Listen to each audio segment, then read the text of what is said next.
போய் வர வைக்கிறதுக்கு இவங்க பிளான் பண்ணி ஓகே அது அவங்களுடைய பிரீமியம் காட்டுறதுன்னே வச்சுப்போம். இது அவங்க பர்சனல் ட்ரெஸ் தான். இது வந்து நான் பர்சனல் ஒர்க் தான் நான் கன்சிடர் பண்ணுவேன். வணக்கம். இன்றைக்கி பிக் பாஸ் லைவில் என்ன ஆகுதுன்னா, பிரவீன் வந்து டாஸ்க் வின் பண்ணி கேப்டன் ஆயிடுறாரு.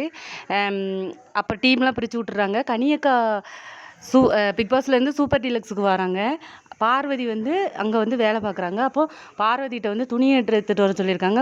துணியை எடுத்துகிட்டு வந்து கனியக்கா தேங்க்யூ பார்வதின்னு சொல்லி கையை நீட்டும் போது அவங்க கீழே வச்சுட்டு போயிட்டாங்களாம். அதுக்காக கனியக்கா வந்து என்கிட்ட மன்னிப்பு கேட்கணும் அப்படின்னு சொல்லவும், இவங்க வந்து நான் பர்சனல் இதெல்லாம் பண்ண மாட்டேன், நான் வந்து ட்ரெஸ்ஸெல்லாம் இதுங்க மாட்டேன் அப்படிங்கிற மாதிரி பார்வதி இன்றைக்கி ஆரம்பிச்சிட்டாங்க. அப்போ இப்போ பிரவீன் வந்து பேசுனாலும் இவங்க வந்து நான் பர்சனல் ஒர்க் பண்ண மாட்டேன்ட்டு அது ஒரு பெரிய பிரச்சனையாக்கியிருக்காங்க. அன்னைக்கு சண்டை போயிட்டுருக்கு. அப்போ கமருதீன் உடனே எப்பவும் போல் வந்துட்டு நீங்கள் வந்து கனியக்காவுக்கு தான் ஃபேவரட்டாக பேசுகிறீங்க, நீங்கள் கனியக்காவுக்கு ஒன்றுனா வந்துடுவீங்கன்னு உடனே அவர் வந்துட்டார் உள்ள. அவர் வந்து இன்றைக்கி சண்டை போய்கிட்டு இருக்கு. பார்வதி ஒத்துக்கிடவே மாட்டுக்காங்க. அப்போ பிரவீன் வந்து ஒரு நாள் முதல் நாளே இப்படி வந்து சண்டை போடுறாங்க அப்படிங்கிற மாதிரி பிரவீன் வந்து சொல்லிகிட்டு இருக்காங்க. அப்போ வந்து அரோராவும் விக்ரமும் வந்து பேசிகிட்டு இருக்காங்க. 2 பேரும் தான் கரெக்டாக பேசுகிறாங்க. அரோரா சொல்கிறாங்க, விஜய் சேதுபதி சார் வந்து சொன்னார் திருந்திருவாங்க அப்படின்னு சொல்லிட்டு, ஆனால் இங்கே ஒன்றுமே நடக்கலையங்கும் போது இவர் விக்ரம் வந்து கரெக்டாக சொல்கிறாரு.